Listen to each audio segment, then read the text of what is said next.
Dans notre précédente vidéo, nous avons commencé à voir les choses qui tuent le réveil spirituel. Et aujourd'hui, nous terminons en voyant les 4 derniers points qui tuent le réveil spirituel. Bienvenue à tous sur cette vidéo.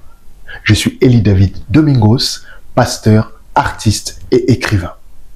Ici, nous te parlons de réveil, nous te parlons de foi et nous te parlons de surnaturel. Pour ne manquer aucune de nos prochaines vidéos, je t'invite dès maintenant à t'abonner, à activer la petite cloche, à commenter, à partager et à liker. Avant d'aller plus loin, je voudrais revenir sur nos 3 textes de base en ce qui concerne ce qui tue le réveil spirituel. Matthieu chapitre 25, versets 5 et 13.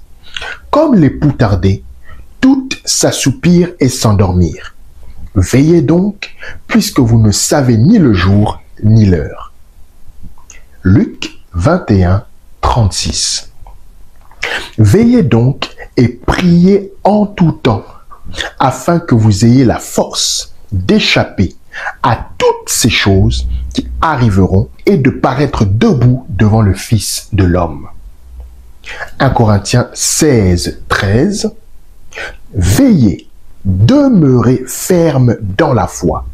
Soyez des hommes, fortifiez-vous. Dans ces 3 textes, il y a plusieurs choses que j'aimerais voir avec vous. La première des choses, c'est que Matthieu nous dit, comme l'époux tardait, elles s'assoupirent et s'endormirent. Je suis en train de vous dire que personne d'entre nous ne sait quand Jésus-Christ reviendra. Personne ne connaît le jour ou l'heure.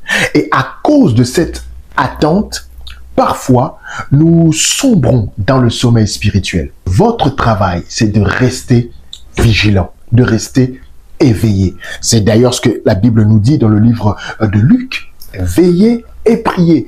Restez en état d'alerte.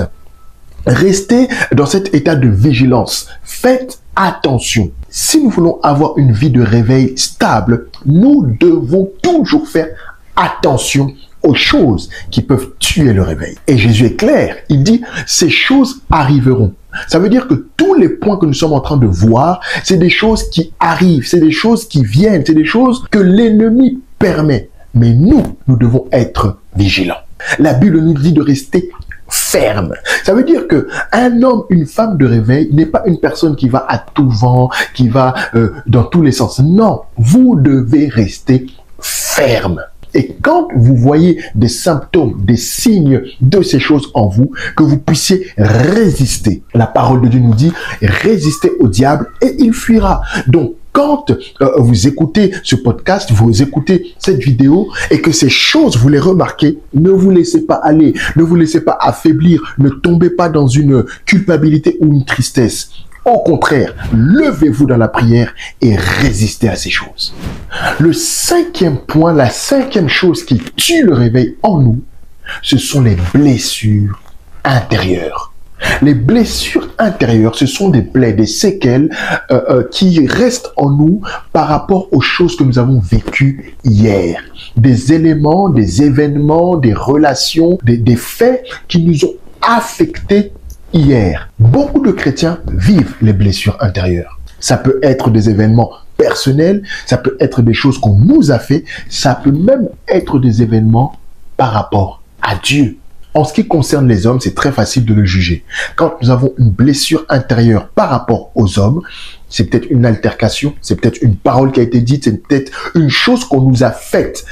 Pourquoi c'est plus facile? Parce que nous pouvons l'identifier. Nous pouvons dire que, effectivement, j'ai eu tel problème avec telle personne. Ou si c'est dans notre propre vie, on peut, avec de l'aide, bien entendu, se dire que, ah oui, effectivement, à telle période, j'ai vécu ça. Je ne l'ai peut-être pas remarqué à ce moment-là, mais effectivement, cela m'a affecté.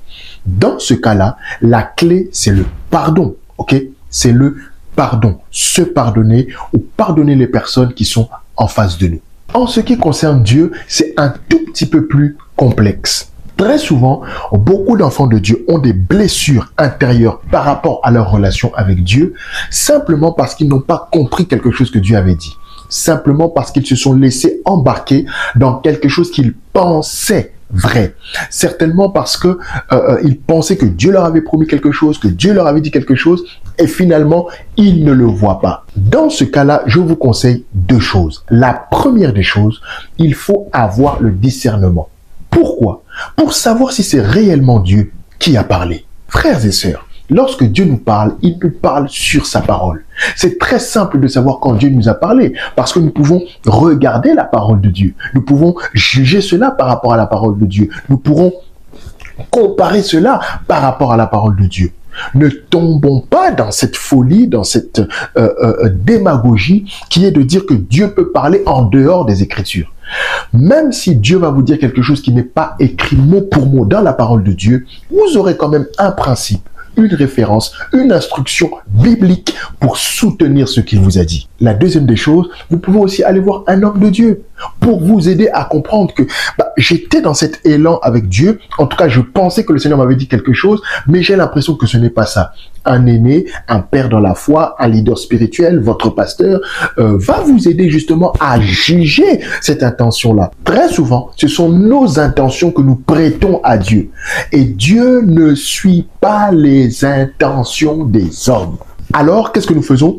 Nous lui prêtons nos intentions et nous croyons qu'il va venir avec nous. Non, Dieu est l'alpha et l'oméga, le commencement et la fin. Oui, mais de sa parole à lui. Dieu n'entre pas dans des choses qui ne le concernent pas. Dieu n'entre pas dans des combats, dans des réflexions, dans des relations qui ne le concernent pas. Voilà pourquoi vous devez faire vraiment preuve de discernement. Lorsque vous avez été blessé dans votre âme, frères et sœurs, vous devez prendre le temps de la restauration. La première des choses, c'est identifier que réellement, j'ai été blessé.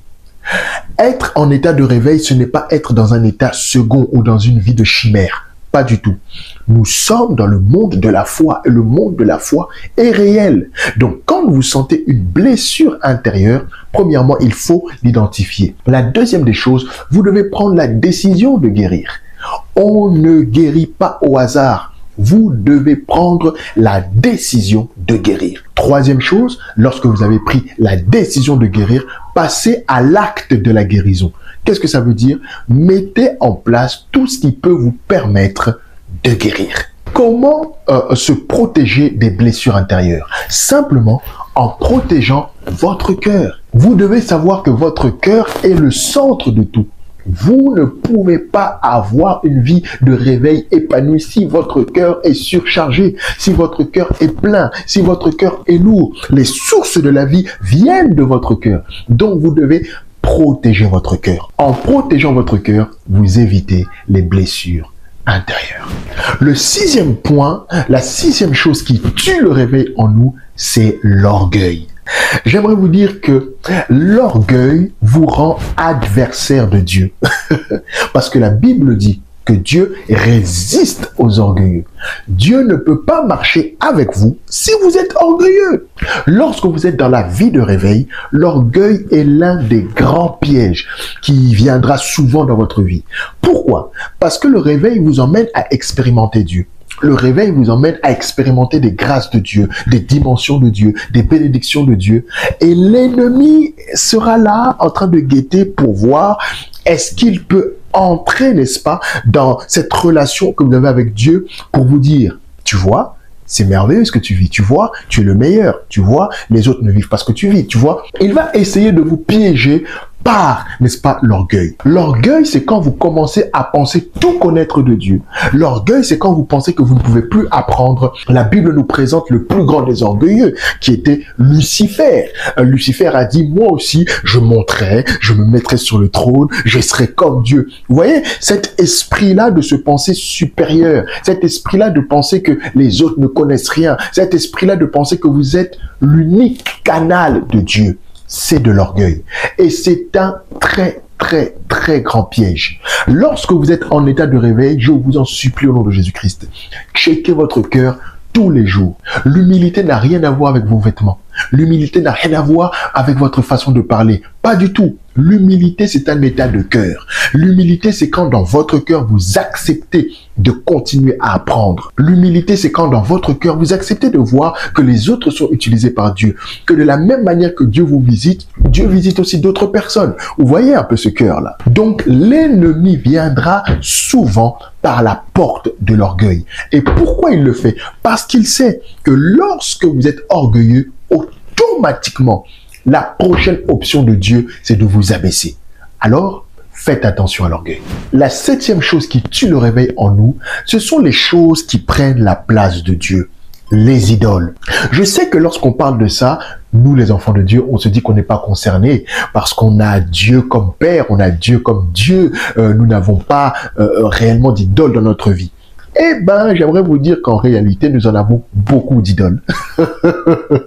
Lorsque vous marchez dans la vie de réveil, vous allez commencer à expérimenter des grâces de Dieu. Vous allez expérimenter la gloire de Dieu. Vous allez expérimenter des dimensions dans le Seigneur. À partir du moment où une chose prend la place de Dieu en vous, ça devient une idole.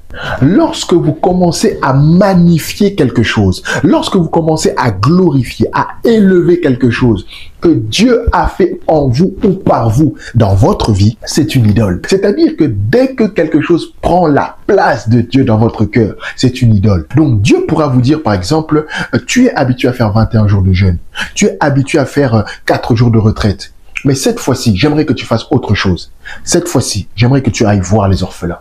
Cette fois-ci, j'aimerais que tu parles de moi à ton voisin. Cette fois-ci, c'est-à-dire que Dieu va vous donner une autre direction.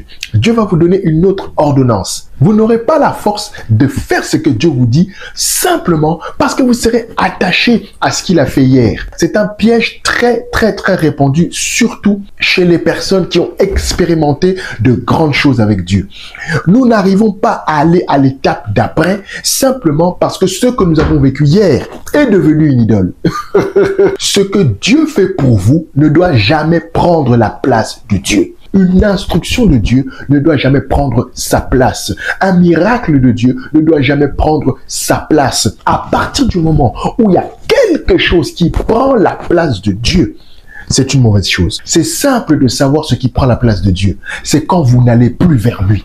Quand vous vous arrêtez à la méthode, quand vous vous arrêtez à la stratégie, quand vous vous arrêtez à ce qu'il a déjà dit, à ce moment-là, quelque chose est devenu une idole dans votre vie. Donc, quand vous remarquez une idole, c'est très simple. Retournez chez Dieu, reprenez la marche, reprenez les instructions et vous allez voir que la vie de réveil va reprendre. Le dernier point, c'est le manque de vigilance. Oui, le manque de vigilance est une chose qui tue le réveil. Pourquoi? Parce que lorsque vous n'êtes plus alerte, lorsque vous n'êtes plus en vigilance, lorsque vous ne veillez plus, vous allez permettre à tout d'entrer dans votre vie. Le manque de vigilance est très difficile à discerner. Il faut vraiment que vous soyez conduit par le Saint-Esprit. Parce que le manque de vigilance, ce sont vraiment des petites choses. Un langage que vous avez, des habitudes que vous prenez, des relations que vous avez, des lieux que vous recommencez à fréquenter. C'est des petites choses, c'est des petites choses. Mais lorsque Satan veut vous atteindre, lorsque Satan veut tuer le réveil en vous, il ne viendra pas avec une grande pancarte. Il ne viendra pas avec des jeux de lumière, avec des klaxons. Non, il introduira des petites choses. Quand vous remarquez cela, directement, retournez vers le Seigneur. Directement. N'attendez pas que ça devienne grave. Directement. Quand vous commencez à refaire des choses que vous ne faisiez plus avant, quand vous commencez à redire des choses que vous ne disiez plus avant, quand vous commencez à ressentir des choses qui étaient normalement passées hier, comprenez qu'il y a un manque de vigilance. Quand vous commencez à excuser des choses que vous condamniez hier, quand vous commencez à trouver des versets bibliques, à trouver des exemples pour ce que vous condamniez hier, comprenez que là, il y a négligence. Ne permettez pas à l'ennemi d'introduire des petites choses, parce que ces petites choses qu'il est en train d'introduire deviendront difficiles pour vous demain. Nous avons vu ensemble toutes les choses qui tuent le réveil spirituel. Cette liste n'est pas du tout exhaustive. Peut-être que Dieu vous révélera d'autres choses. Mais au moins, avec ce que nous avons vu aujourd'hui, je prie que le Seigneur crée en vous un électrochoc qui vous sortira du sommeil spirituel ou encore qui vous protégera des choses qui tuent le réveil. J'aimerais que tu fasses quelque chose aujourd'hui, que tu partages cette vidéo à un frère, à une sœur qui a perdu ce feu du réveil. Et ensemble, nous prierons pour lui afin qu'il expérimente une nouvelle dimension. N'oublie pas, abonne-toi, active la petite cloche, partage, commente et like. Dieu te bénisse. Accepter Jésus est la décision la plus merveilleuse que vous pouvez prendre dans votre vie. Pourquoi? Car accepter Jésus, c'est garantir votre éternité avec Dieu. Et la deuxième chose, accepter Jésus, c'est garantir la paix sur cette terre. J'aimerais vous donner maintenant l'opportunité d'accepter Jésus-Christ. Tel que vous êtes, Jésus vous aime et il désire entrer dans votre vie. Si vous désirez l'accepter maintenant, répétez avec moi. Seigneur Jésus-Christ, je t'ouvre mon cœur. Je prends la décision aujourd'hui de te suivre. Je confesse de ma bouche que tu es mon Seigneur, mon Sauveur. Je renonce à la vie du péché. Je renonce à la vie du monde. Et j'accepte de marcher avec toi en nouveauté de vie. Accorde-moi ton esprit au nom de Jésus. Amen. Je vous invite à nous écrire tout de suite à l'adresse qui s'affiche juste en dessous. Et nous allons vous envoyer une brochure gratuite pour vous aider dans vos premiers pas avec le Seigneur. Que Dieu vous bénisse et bienvenue dans la famille de Dieu.